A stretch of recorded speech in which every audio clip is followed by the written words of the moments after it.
दोस्तों किसी भी तरीके के मैट्रिमोनियल डिस्प्यूट्स को लेकर दोस्तों 14 जुलाई 2025 सुप्रीम कोर्ट का एक बड़ा ही फैसला आया है, पतियों के पक्ष में आया है, जिससे वो पीड़ित थे लगातार। और ये रास्ता पतियों के पक्ष में ज्यादा आता है दोस्तों, जिससे वो मैट्रिमोनियल डिस्प्यूट्स में न्याय पा सकते हैं, अपनी बात को कोर्ट में रह सकते हैं, ट्रायल कोर्ट में, सेशन कोर्ट में, जहां पर भी उनका मुकदमा चल रहा है। दोस्तों जय हिंद, नमस्कार, मैं एडवोकेट आशीष मिश्रा। लाइक कर दीजिएगा, शेयर कर दीजिएगा, सब्सक्राइब कर दीजिएगा, ताकि ये इंफॉर्मेशन, ये जजमेंट और लोगों को मिल सके दोस्तों कि आपको अपने केस में लगाना कैसे है और करना क्या है दोस्तों। जिसमें सुप्रीम कोर्ट ने क्या किया था, जो पंजाब और हरियाणा हाईकोर्ट का फैसला था जो पत्नी के पक्ष में था, और जिसमें ये कहा गया था कि पत्नी की जानकारी के बिना उसके टेलीफोन की जो बातचीत है, रिकॉर्ड करना जो है, वो पत्नी के मौलिक अधिकारों का स्पष्ट उल्लंघन है। यह हाईकोर्ट का आदेश था और इसे जो है सुप्रीम कोर्ट ने साफ साफ सिरे से खारिज कर दिया दोस्तों। और इसे क्या किया गया, फैमिली कोर्ट में एविडेंस के रूप में स्वीकार नहीं किया जा सकता, ऐसा हाई कोर्ट का था। अभी सुप्रीम कोर्ट ने क्या किया है, खंडपीठ ने यह साफ किया है और निर्णय दिया है दोस्तों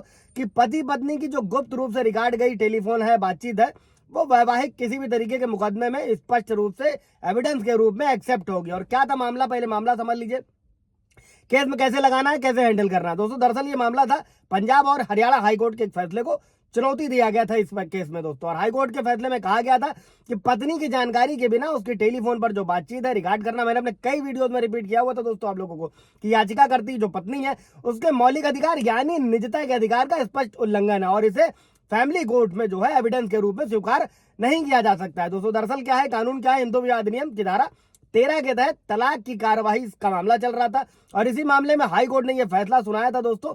और भटिंडा कोर्ट ने क्या किया था, जो भटिंडा की जो फैमिली कोर्ट थी दोस्तों, उसने पति को क्रूरता के आरोपों को साबित करने के लिए जो है पत्नी के साथ रिकॉर्ड की गई जो बातचीत है उसकी जो है एविडेंसेस को इस्तेमाल करने की अनुमति दी थी। और इसी को चुनौती देते हुए पत्नी ने क्या किया था, हाई कोर्ट का दरवाजा खटखटाया था और यह तर्क दिया था कि जो रिकॉर्डिंग है उसकी सहमति के बिना की गई है और इसे स्वीकार करने से उसकी निजता के मौलिक अधिकार का उल्लंघन होगा। हाई कोर्ट ने उसकी याचिका स्वीकार कर ली और फैमिली कोर्ट के आदेश को रद्द कर दिया। अब यहाँ पे फैमिली कोर्ट का रोल सही था। फिर सुप्रीम कोर्ट ने क्या किया वो समझते हैं।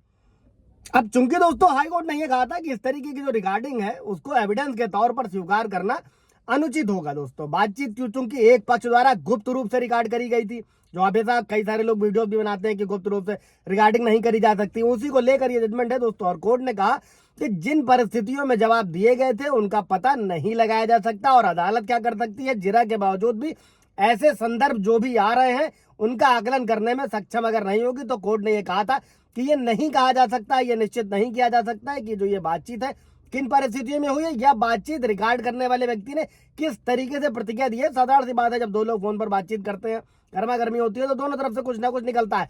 लेकिन अगर सिर्फ एक पक्ष ही हावी हो रहा है, दूसरा पक्ष है, तो अच्छा चूंकि ये स्पष्ट है दोस्तों कि जो बातचीत है वो किसी एक पक्ष द्वारा गुप्त रूप से रिकॉर्ड करी गई थी। और हाईकोर्ट ने क्या दोहराया कि पति पत्नी अक्सर निजी तौर पर खुलकर बात करते हैं और इस बात से अनजान कि उनके हक, उनका जो हर शब्द की बात है दोस्तों, उसकी कोर्ट में जांच हो सकती है। और बेंच ने जो हाईकोर्ट के फैसले का भी हवाला दिया था, आंध्र प्रदेश के कोर्ट का था, जिसमें कहा गया था कि पति पत्नी की बातचीत को बिना सहमति के रिकॉर्ड करना गैर कानूनी है और निजता का उल्लंघन है। अब यह था पंजाब हरियाणा हाईकोर्ट का डिसीजन, जिसे इसे एविडेंस के रूप में स्वीकार नहीं किया जा सकता। और पति ने क्या किया, इसी हाईकोर्ट के फैसले को सुप्रीम कोर्ट में चुनौती दी थी और सुप्रीम कोर्ट ने पति या पत्नी की गुप्त रूप से रिकॉर्ड की गई जो टेलीफोन है, बातचीत है, फैमिली कोर्ट में एविडेंस के रूप में स्वीकार करने का फैसला सुनाया है पति के पक्ष में। और सुप्रीम कोर्ट ने पंजाब और हरियाणा हाईकोर्ट का जो फैसला था दोस्तों, जिसमें बिना सहमति की रिकॉर्डिंग को निजता का उल्लंघन बताया गया था, निजता का उल्लंघन संविधान में आर्टिकल में व्यवस्था करी गई है। और कोर्ट ने यह कहा कि वैवाहिक विवादों में गुप्त रिकॉर्डिंग को एविडेंस के रूप में स्वीकार करने से